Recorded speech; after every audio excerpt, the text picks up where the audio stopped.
Welcome back. I'm David Rajkovich, president of Stockton Maritime Museum. Today we're filming our fourth and final installment of this series of progress videos on board Lucid.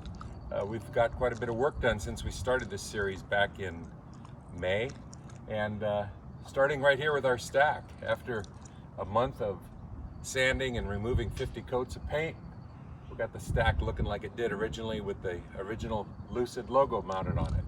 So follow me and we'll take you around and show you what's been happening.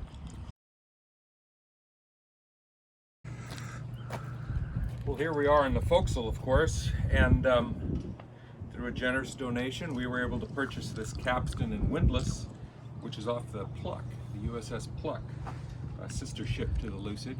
We were able to buy this a couple years ago, and we just got to the point here in the last month where we were able to install it. All original, still yet to be, portions of it's going to be painted and polished, but these are very unique devices designed and built specifically for the MSOs. So we were lucky to find this. I doubt there's any of these around, all made out of bronze and stainless steel. I'm sure these were all scrapped many years ago, but it's really coming together. It was quite fun to install this without a crane or a forklift or anything like that, but it's looking good. We're getting there.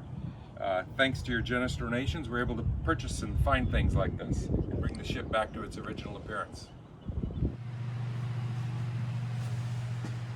Here we are in the anchor windlass machinery compartment, right below the anchor windlass on the forecastle. We're forward berthing, just aft of the bosun locker. This is the gear reduction drive motor for the anchor windlass, which was just lowered in here recently. New floor installed, and now we have to manufacture the supports that hold this beam. We're going to use the stub here from the anchor windlass to get the proper alignment and get this mounted in the right position. I talked earlier about donations.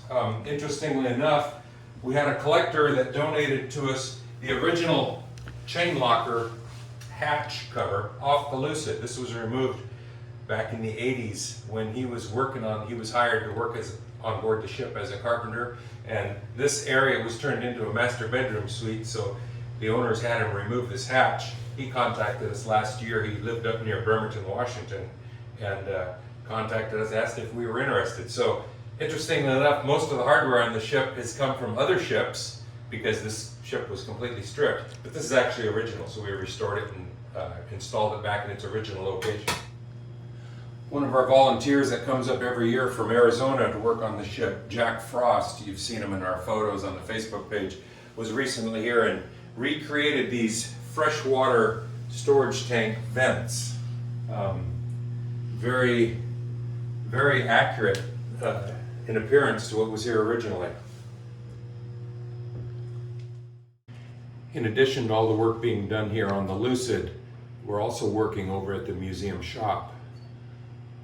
A 50-foot Navy workboat was recently purchased with funds that were donated by the chairman of the board of the museum here, Mr. Don Reinhardt, to purchase a workboat. We were able to purchase a workboat in April directly from the Navy in a surplus auction, and it is being restored at another location and soon to be put in the water here next to the Lucid. We're going to use it for working on the exterior of the hull and for taking our donors and volunteers on little port cruises here, since the Lucid will never be able to power again under its own power. The workboat has push knees on it, and we could also use it to move the Lucid, to take the Lucid to dry dock in the Bay Area when we're ready for that, and for other functions as well. Don has been working on it along with other volunteers. We should have it ready to put in the water here sometime later this month.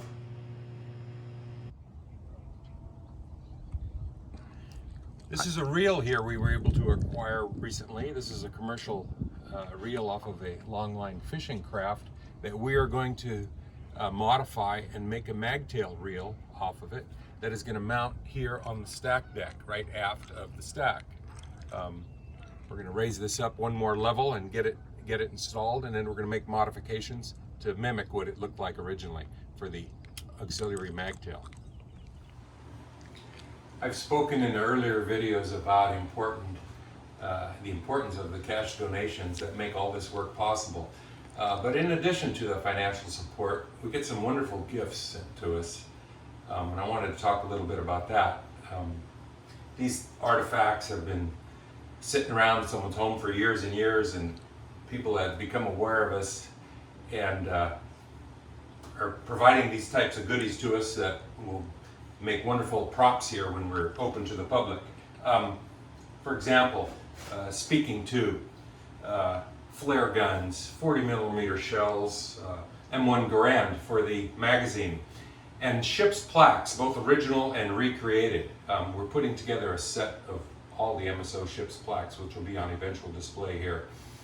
And one of our supporters, that goes by Mule Skinner, sent us a plaque that he had made honoring the crewmen, the 5 crewmen who died in a fire on the Exultant, the MSO-458. In 1960, there was an engine fire on one of these ships, and I mentioned in earlier videos, fire was the biggest danger on these ships, and 5 crewmen were killed. This plaque honors their memory, and we've talked a lot about fires, about the importance of fire sprinkler systems and those types of things, and we're going to honor these men by having this plaque mounted down in the engine room where this catastrophe occurred. This type of stuff, if you have things like that you think might interest us, please contact our curator, Gary Howells. I'll have his contact information put on the screen here. We'd like to see, discuss with you first what you have that you may be interested in donating to us so we can make sure it works for our collection. And we'll get back to you. We really appreciate it. These types of things are really going to make the ship come to life. And you have these personal artifacts and little things like this that tells the story of life on the MSOs. Okay, a few things as we wrap up this latest installment on this video. During the pandemic, we have not been holding work parties, but we have limited volunteers that come and work on board. If you're part of our volunteer corps and you'd like to participate, contact us and we'll make that happen. We hope to have an open house this fall. We had one scheduled for this spring, but we had to cancel it. Hopefully things will clear up and we'll have it this fall as soon as possible. We'd like to invite anyone who'd like to see our progress to come visit. Watch this space for announcement when that will take place. And a few people have contacted us and said our address was hard to find on our Facebook page. So our mailing address for the museum is Stockton Maritime Museum, 4290 Cherokee Road, Stockton, California, 95215. Once again, if you have items you'd like to donate to us, please contact our curator, Mr. Gary Howells, at the email address provided. And thank you for all of you that have donated to our gun fund. We haven't purchased the gun yet. We're almost at the targeted amount there. But once again, any donations for $500 or more will go on the plaque that's going to be installed on the gun shield for the 40mm bore-face. Goes up on the forecastle. Well, that's it for now. You're up to speed. Thank you for following us. Thank you for your support. If you're in our volunteer corps and you'd like to come out, please contact us through the 800 number and we'll get back to you. And smooth sailing. Thank you.